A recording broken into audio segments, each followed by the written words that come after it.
અત્યારે દેશમાં પણ સૌથી મોટો એક જ સવાલ કે શું પાકિસ્તાની કલાકારો ઉપર બેન લાગી જશે? હું છું નેન્સી ને તમે મારી સાથે જોઈ રહ્યા છો અપડેટ કોર્નર। 2016માં ઉરી હુમલો, 2019માં પુલવામા હુમલો અને હવે 2025માં પહેલગામ હુમલો। આ એક એવા હુમલાઓ છે કે જેને દેશને ઘણું નુકસાન પહોંચાડ્યું છે। દેશની છાતી ઉપર એવા ઘા થયા છે કે જ્યારે ક્યારેય રૂજાઈ શકતા નથી અને ભવિષ્યમાં પણ ક્યારેય રૂજાઈ શકશે નહીં, કારણ કે આ હુમલાઓમાં કોઈ પોતાનો ભાઈ, પુત્ર, પતિ અને પિતા ગુમાવ્યા છે। આ હુમલાઓએ દેશના એક પ્રદેશના જ નહીં પરંતુ એવા વિવિધ રાજ્યોના હૃદયને પણ વેરવિખેર કરી દીધા છે, જેમણે પોતાના પ્રિયજનો ગુમાવ્યા છે। તાજેતરમાં 22 એપ્રિલના રોજ પહેલગામમાં થયેલા આતંકવાદી હુમલામાં 26 લોકોએ જીવ ગુમાવ્યા અને આ પછી આખો દેશ આ હુમલાની નિંદા કરી રહ્યો છે અને તેનો યોગ્ય જવાબ આપવાની માંગ કરી રહ્યો છે। દરમિયાન federation of western India senior employees એટલે કે FWICE ના જનરલ સેક્રેટરી અશોક દુબેએ ભારતમાં પાકિસ્તાની કલાકારો ઉપર સંપૂર્ણ પ્રતિબંધ મૂકવાની માંગ કરી છે। તો એમણે ANI સાથે વાત કરતા તેમણે કહ્યું કે જ્યારે દેશની સુરક્ષાની વાત આવે છે ત્યારે રાષ્ટ્ર સૌથી પહેલા આવે છે। તેમણે પહેલગામ હુમલાને શરમજનક ગણાવ્યું અને કહ્યું કે હવે ફરીથી પ્રેસ રિલીઝ જાહેર કરવામાં આવ્યું છે।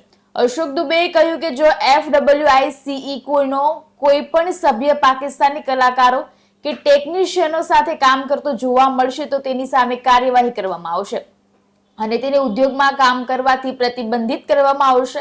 તેમણે કહ્યું કે આ પ્રસ્તાવિત પ્રતિબંધને લાગુ કરવા માટે તમામ સંબંધિત ફિલ્મ યુનિયનોને પત્ર મોકલવામાં આવી રહ્યા છે, જેથી દરેક સ્તરે તેનું પાલન થાય।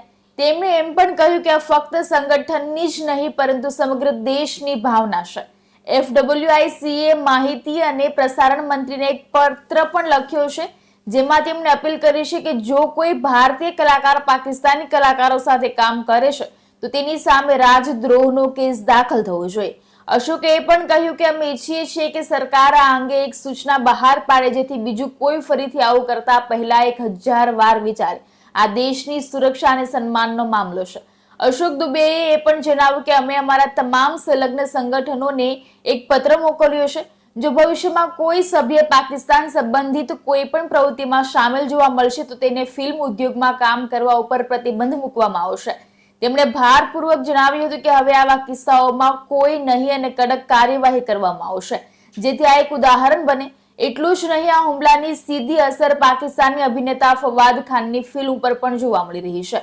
અશોકે કહ્યું કે ફિલ્મ અબીર ગુલાલ 9 તારીખે રિલીઝ થવાની હતી। અમે નિર્માતા વિવેક અગ્રવાલને પત્ર મોકલીને કહ્યું કે તમે આ ફિલ્મ રિલીઝ ન કરી શકો। જો તમે આમ કરશો તો FWICE ફિલ્મ સાથે સંકળાયેલા કોઈ પણ યુનિટ સભ્ય સાથે સહયોગ કરશે નહીં, પછી ભલે તે કેમેરામેન હોય કે ડિરેક્ટર। અમે મંત્રાલય પાસે પણ માંગ કરી છે કે આ ફિલ્મ ઉપર પ્રતિબંધ મૂકવામાં આવે। અમારો ઉદ્દેશ ફક્ત વિરોધ કરવાનો નથી પણ એક મજબૂત સંદેશ આપવાનો છે। તો હવે જોવું રહ્યું કે પાકિસ્તાની એક્ટર્સને બેન કરવામાં આવે છે કે આગળ શું કાર્યવાહી કરવામાં આવે છે। આવા જ ઇન્ફોર્મેટિવ વિડીયો જોવા માટે અમારી ચેનલને લાઇક, શેર અને સબસ્ક્રાઇબ જરૂરથી કરજો।